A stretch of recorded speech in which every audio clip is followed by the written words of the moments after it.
Trade ইউনিয়নের ডাকা বন্ধের সায় নেই রাজ্য সরকারের। এই মুহূর্তে ট্রেড ইউনিয়নের যে সিদ্ধান্ত, তারা তাদের দাবি দাওয়া নিয়ে ধর্মঘটের ডাক দিয়েছেন 9 জুলাই। সেই ধর্মঘট কিন্তু এবার মানতে নারাজ রাজ্য সরকার। বুধবার খোলা থাকছে সমস্ত সরকারি অফিস, ঘোষণা দিয়েছে রাজ্য সরকারের পক্ষ থেকে। বিজ্ঞপ্তি জারি করেই ধর্মঘটের বিরোধিতা করে বিজ্ঞপ্তি জারি করেছে রাজ্য সরকার। এই প্রসঙ্গে যাব বিস্তারিত, আমাদের সঙ্গে যুক্ত হয়ে গেছে প্রতিনিধি অঙ্কিতা বর্ধন। অঙ্কিতা, কি জানতে পারছো?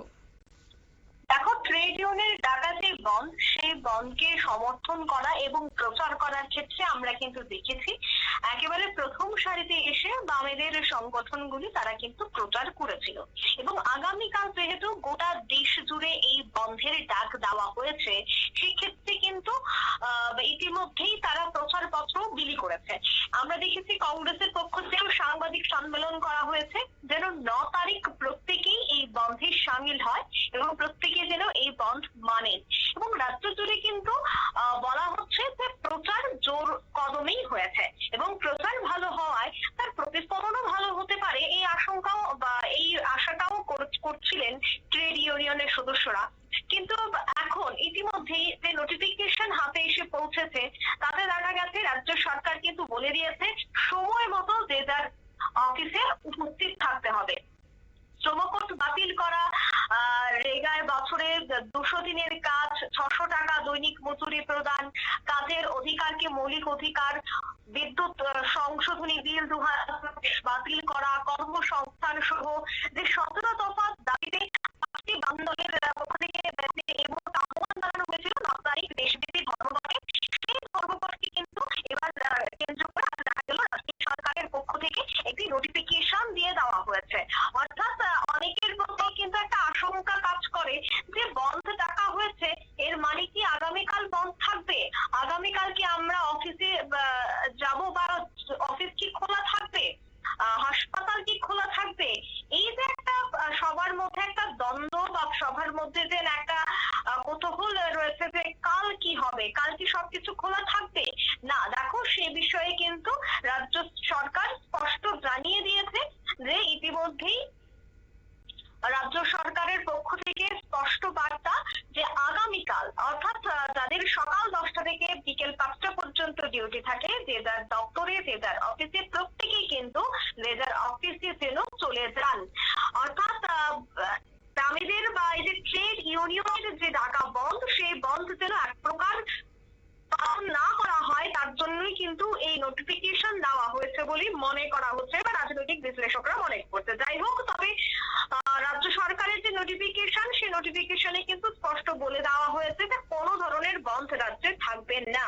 এবং দেখো, যেহেতু এটা বিরোধী দলের টাকা বন্ধ, তাই রাজনৈতিক বিশ্লেষকদের মত অনুসারে বিরোধীরা যদি কোনো বন্ধ ডাকে, সে বন্ধ কিন্তু সফল হয় না। বা আমরা পশ্চিমবঙ্গ একটা বড় উদাহরণ দেখতে পাই, কারণ পশ্চিমবঙ্গের তৃণমূল কংগ্রেস আসার পর থেকে এখনো পর্যন্ত পশ্চিমবঙ্গে বিরোধীরা বন্ধ ডাকলেও সেই বন্ধ কিন্তু কোনোভাবেই সফল হয়নি। ঠিক তেমনি 2018 সাল থেকে 2025 সাল চলছে।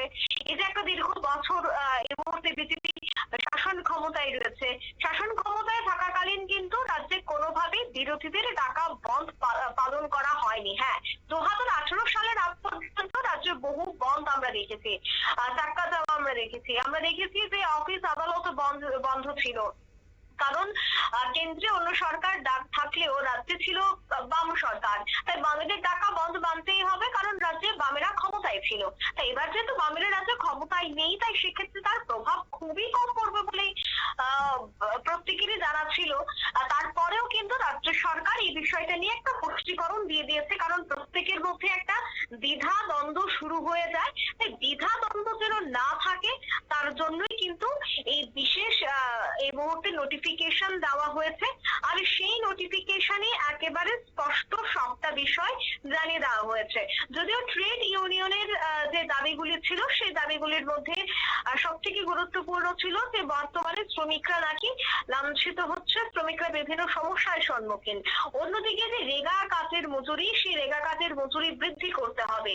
এই সমস্ত বিষয়গুলি নিয়ে যখন তারা 19টি দাবি নিয়ে সরব হয়, ঠিক সেই সময়টাই কিন্তু গতকাল এবং আজকেও আমরা দেখতে পেয়েছি যে এই বন্ধকে সমর্থন করতে একদিকে যখন কংগ্রেসের পক্ষ থেকে সাংবাদিক সম্মেলন, ঠিক অন্যদিকে বামেদের অঙ্গ সংগঠনগুলি কিন্তু বিভিন্ন জায়গায় প্রচার প্রচার প্রসারে তারা এগিয়েছিল, যেন এই বন্ধ সফল হয়। কিন্তু সে জায়গায় দেখা গেছে আজ রাজ্য সরকার থেকে এক নোটিফিকেশন দিয়ে দেওয়া হয়েছে, অর্থাৎ আগামীকাল যেন প্রত্যেকেই যে যার সময় মতো অফিসে উপস্থিত হন, সে বিষয়টাই কিন্তু জানিয়ে দেওয়া হয়েছে। এবং 9 জুলাই যে বন্ধ, সে বন্ধের সমর্থনে আমরা দেখেছিলাম আগরতলা শহরে একটি পথসভারও আয়োজন করা হয়েছিল বামেদের পক্ষ থেকে, যেখানে মানিক সরকার উপস্থিত ছিলেন এবং তিনিও কিন্তু এই বন্ধকে সমর্থন করার জন্য প্রত্যেককে এগিয়ে আসার আহ্বান রাখেন। কারণ কেন্দ্রীয় সরকারের প্রণীত যে শ্রম কোড, সেই শ্রম কোড বাতিলের দাবিতেই মূলত 10টি সর্বভারতীয় ট্রেড ইউনিয়নের ডাকে আগামী কাল অর্থাৎ 9 জুলাই ভারত বন্ধ ডাকা হয়েছিল। আর সেই কর্মসূচিকে সফল করতে এবং জনমত গড়ে তুলতে দেখা গেছে কাঠালিয়া থেকে শুরু করে বিশালগড়, বিশালগড় থেকে শুরু করে উদয়পুর, উদয়পুর থেকে শুরু করে কাকরাবন এবং কি আগরতলা, প্রত্যেকটি জায়গায় কিন্তু মিছিল এবং পথসভায় দেখা গেছে। কিন্তু আজ রাজ্য সরকার থেকে যে স্পষ্টীকরণ বেরিয়ে এসেছে, তাতে কিন্তু আগামী দিন সবটাই খোলা থাকবে এবং খোলা থাকতে বাধ্য। সমাধি একেবারে ধন্যবাদ। আপনারা শুনলেন, অর্থাৎ ট্রেড ইউনিয়নের যে ডাক দিয়েছিল যে 9 জুলাই তারা ধর্মঘটে যাচ্ছে এবং শ্রম কোড বাতিল সহ মোট 17 দফা দাবি দাওয়া তুলেছিল এবং সেই নিয়ে প্রচার অভিযানও তারা করেছিল যথারীতি। তবে রাজ্য সরকার কিন্তু তার বিরোধিতা করেছে, যাতে করে এই ধর্মঘটের জেরে যেন মানুষের জীবনযাত্রায়, দৈনন্দিন জীবনযাত্রায় ব্যাঘাত না ঘটে, তাই স্পষ্টীকরণ দিয়ে দেওয়া হয়েছে আগামীকাল সমস্ত সরকারি অফিস খোলা থাকছে, সঙ্গে কর্মচারীরাও যেন সেই অফিসে উপস্থিত হন যথারীতি, সেই বার্তা বিজ্ঞপ্তির মাধ্যমে জারি করেছে সরকার। নিয়ে নিচ্ছে ছোট্ট একটি বিজ্ঞাপন বিরতির সঙ্গে থাকুন।